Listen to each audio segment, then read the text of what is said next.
Hello and welcome to my weight painting video. About half a year ago, I made a fun little video on weight painting. My aim was to make a quick video that makes you rethink how you tackle weight painting, and how whilst weight painting an entire character can seem like a really daunting task, if you break it down step by step, it's really quite simple. The problem is, I didn't really think anyone would watch it, let alone 65,000 people. And if I knew that, I would have given it a little bit more thought. So, to try and compensate, I'm going to go into way more details about weight painting process than anybody ever asked for. This may be more boring, but it's definitely going to be thorough. Right, so first up is a ton of theory. So, normalization. All weights must add up to 1. This is the golden rule of weight painting. Blender will ensure this no matter what.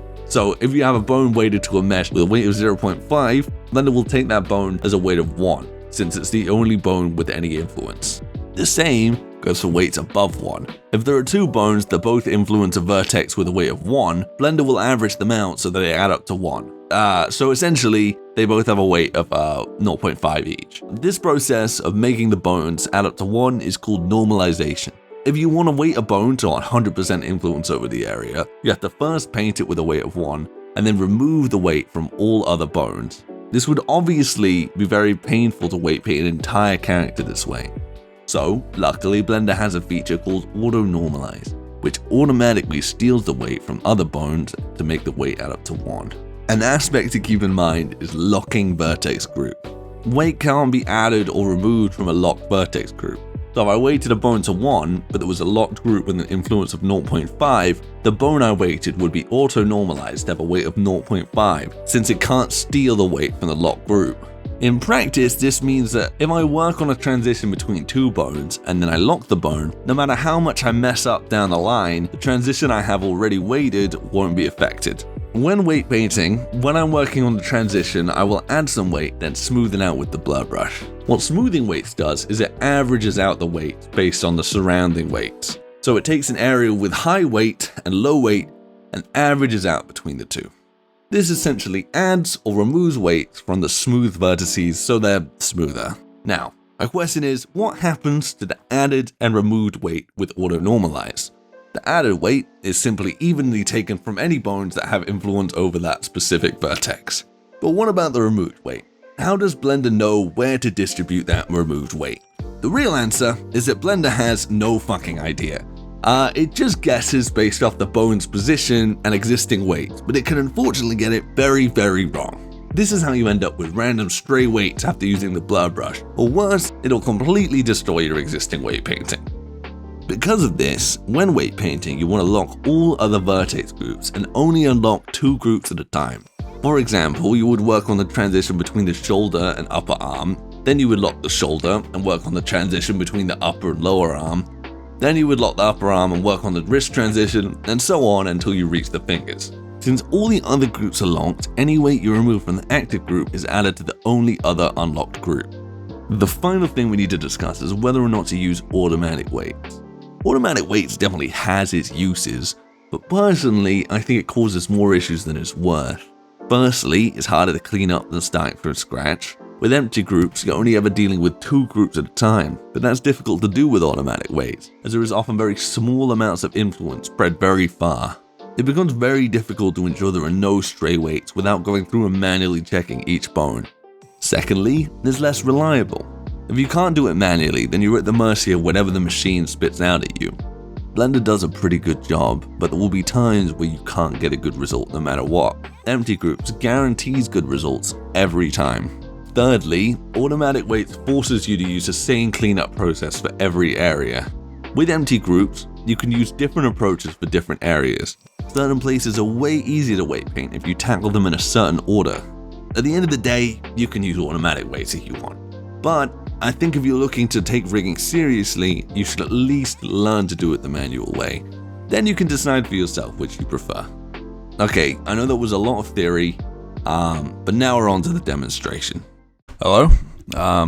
Okay. Welcome to the live demonstration. So, for the majority of the weight painting, I use a technique that I call the steal and smooth method. This is also known as the inside out method, if you're looking up other techniques. So I'm going to start with the clavicle and the torso, as I use a slightly different technique for the spine, which I'll show you later. I actually have it weighted at the moment. Just going to remove the armature modifier, remove, delete all groups, and then we're just going to start by parenting with empty groups. So we click this, then this, enter weight painting mode. Just realized I'm using the wrong version of Blender. I should be using Blender 4.0. One sec. Right, welcome back. We're in Blender 4.0 now. And we're just going to repeat the same step, parenting with empty groups. And we're going to go into weight paint mode. The reason I'm using Blender 4.0 is that they've changed a few of the keyboard shortcuts. And yeah, so it's like Control Shift to select bones. And then I think it is just click to draw, and then Shift is supposed to smooth, but it is auto normalizing at the moment. So let's see, I would draw here, and then you could smooth with Shift. And then I think Control is subtract. So basically it's a lot easier now. All right, so the basics. Yeah, we have this bone, which is weighted to the entire mesh, and what we're going to do is then select the clavicle, and we're just with a very hard brush, I think it's F to resize, we're just going to paint the general influence. And you see, now that we have auto normalize on, it will just automatically steal. And then we're going to start by posing it, and then we're just going to blend it, right? So we just steal and smooth, that's the motto. Stealing and smoothing. This is definitely going to go into time lapse because, yeah.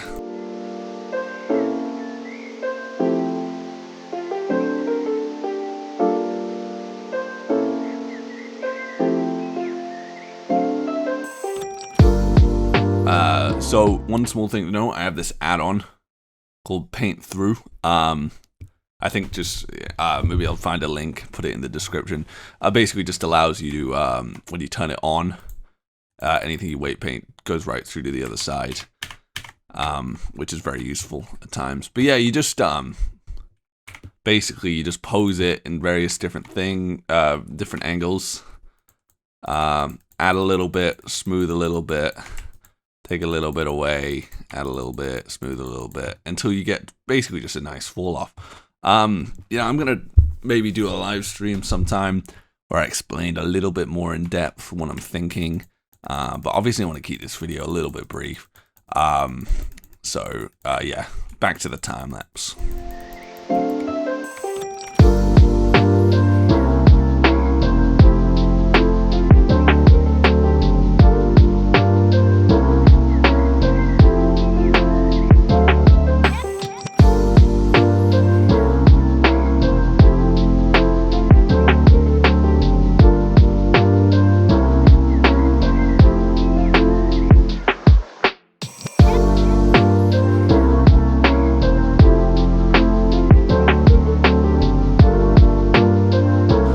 Okay, this is, happy with the clavicle, the way it is now. So, this is where the next part of the steal and smooth method goes. So, currently we have all the groups unlocked, but since we only have 2 groups which have any weight on it, effectively all the other groups are also locked. But this is where it gets important. So, what we want to do is we want to lock the hips bone. Well, you know what, actually, fuck it. We'd lock all the bones, right? And then we're going to go into the clavicle. We're going to unlock the clavicle and unlock the upper arm bone, right? So now, we would be able to, let's turn up the strength for the block out. We could paint as much of this as we want, right? We could paint it all to the upper arm, right? But no matter what we do, we are not going to mess up the transition between these two. See, you know, it still works the same. I need to remove some of that. That's not great. But, you know, it works fine. So, that's basically it. Let's flood it all back to the clavicle. See, this is where X-ray mode comes in very useful because you can do both sides at once. And yeah, we're just going to work on separating the arm from the clavicle, and we basically just, again, steal all the weights higher in the hierarchy. So, we'll steal all of this. I'm going to use edge select mode, which can be very useful, but a little bit awkward switching back and forth. I know there are some, what's the shortcut? I know there are some selection tools in weight paint mode, but I have not learnt them. So we're just going to select up to here, enter back into weight paint mode, and then we're just going to flood that to the upper arm. Yeah. So then we just turn off that, select it, pose it, and then we just work on just smoothing out the transition, which we don't need this for because we can just. It actually might be a good idea for this to select those edge loops. This is where having good topology really comes in handy because you can just select a few loops and then smooth them. It becomes very easy to select the loops, but I haven't done that, so we're just gonna deal with it. Anyway, back to the time lapse.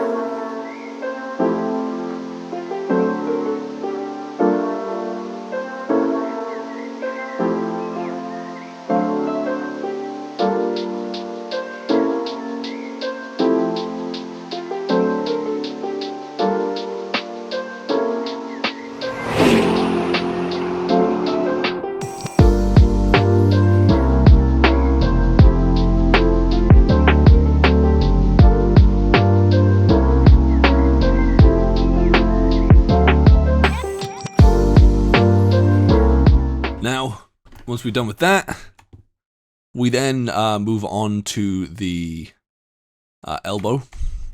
And so we lock the clavicle,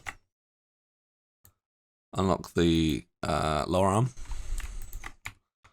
and we just steal the weights for the lower arm.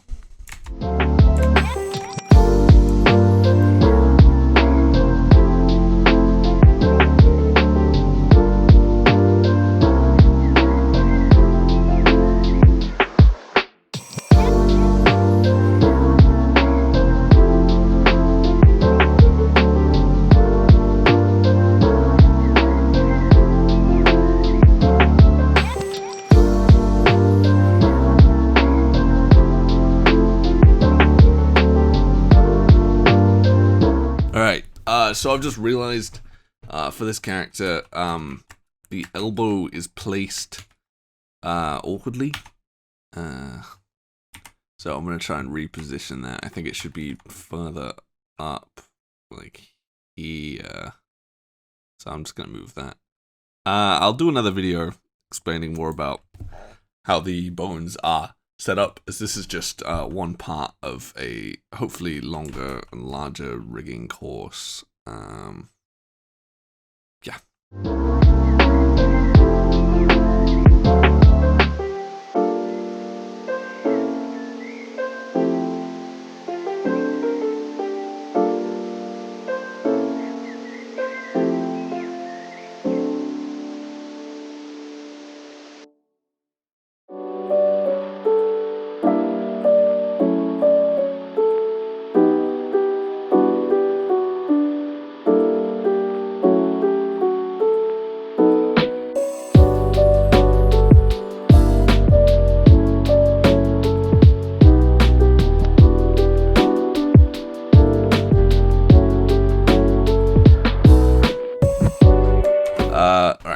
So that was the arm fully weight painted.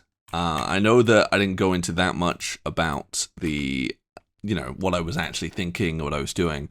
But it's really just working on those transitions, right? You just, it's a back and forth process of adding some, removing some. And sometimes, there was a time midway through where I wasn't happy with how it was working out, and I just completely scrapped it and then restarted on the lower arm.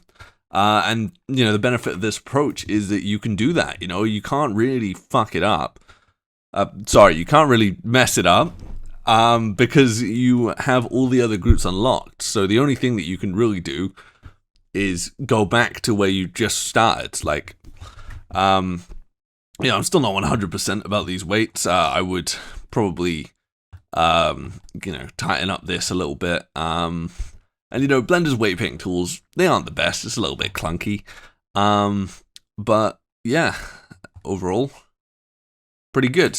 So, now, the Steel and Smooth method works pretty well for the majority of the cases. But there is one time where I think that it doesn't work very well. That is a smooth chain, like the spine. Right. So, I'm going to start by basically blocking out the spine as if it was one bone. I'll just demonstrate that real quick.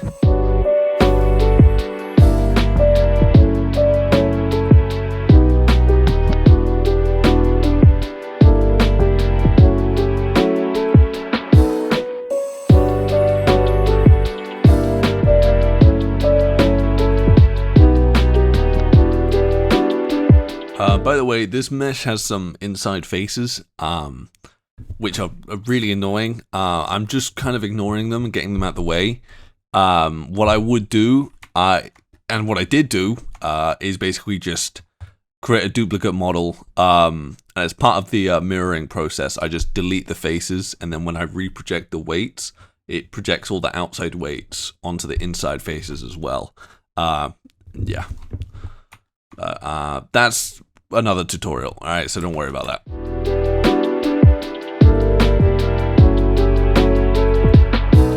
You know what, in fact, I'm just going to create a duplicate at the moment, hide the original, and then just delete these interfaces because they are really annoying, and they are distracting. I mean, I could look past them, but I'm sure it's absolutely going to ruin the video.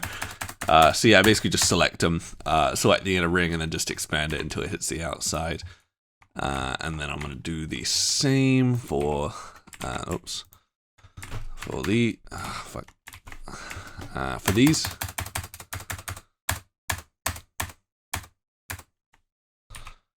Yeah. So yeah, don't worry that it's a little bit messed up. I'll do another video on how to reproject weights and mirroring weights and stuff.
Okay, so I have the spine split off from the upper chest and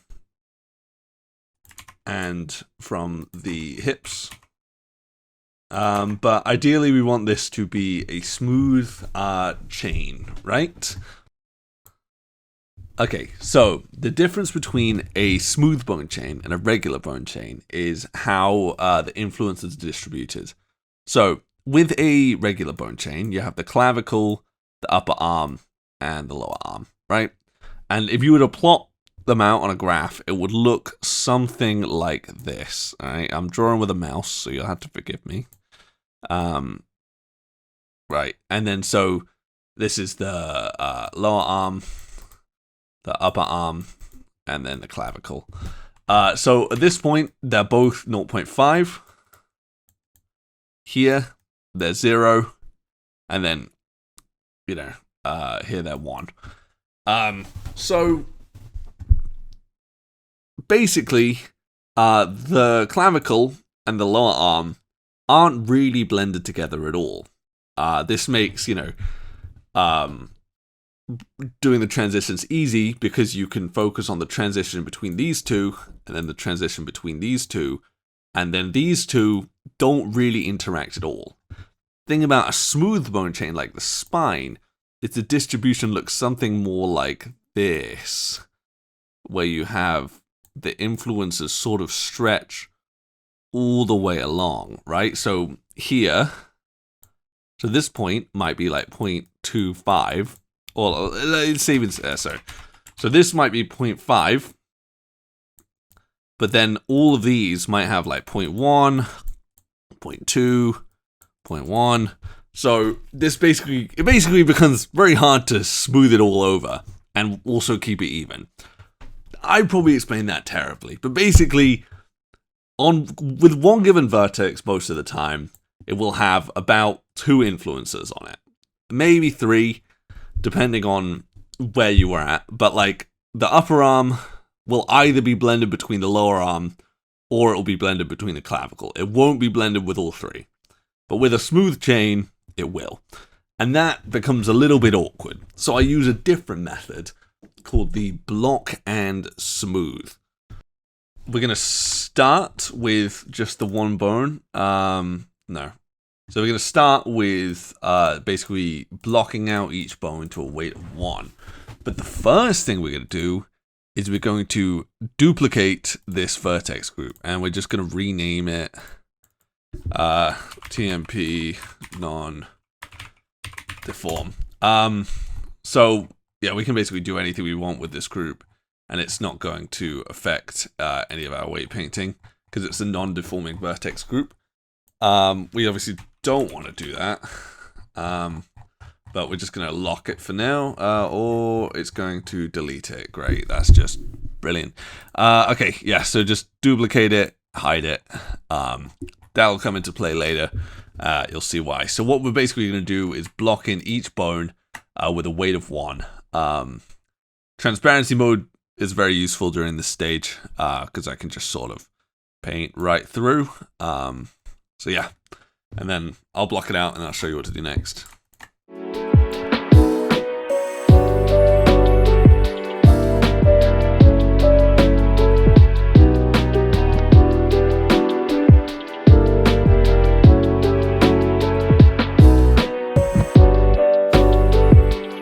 Okay, so these are blocked out with a weight of 1.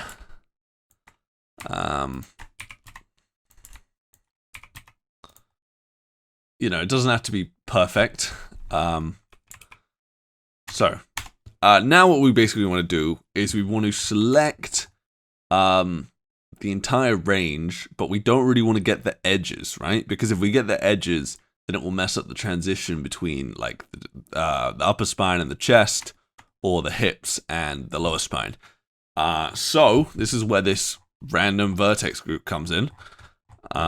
We select this, unlock the group, and then go weights, clean, and it'll basically limit the group. This seems like a decent enough thing, and then we can go into edit mode, deselect all, and then select. And this will basically just select the center band of vertices. You can clean up the selection a little bit if you want to.